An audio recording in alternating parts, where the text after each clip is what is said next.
aytiladi, rivoyatlarda keladi, asarlarda va Alloh taolo bandalarni yaxshi ko'rganligidan jannat ahliga hal azidukum deb o'zini jamolini ko'rsatish bilan birgalikda o'sha kalom o'ziniki bo'lgan zot Ar-Rahman azza va jalla jannat ahliga o'zi Ar-Rahman o'qib berar ekan.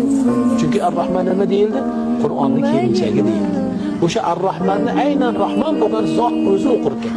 Masalan, men hozir shu turishdagi umidim jannatga kirganimda faqat o'sha Alloh taolodan ana u tovushni, mana u tovushni, Hazrat Ubay ibn Ka'bni tovushini eshitib, o'sha zotga o'xshatishni, osimlarning qiroatlari, Hazrati Kisai, Hazrati Hamza bin Habibin Zayyatni hatto jinlar oshig'i bo'lgan.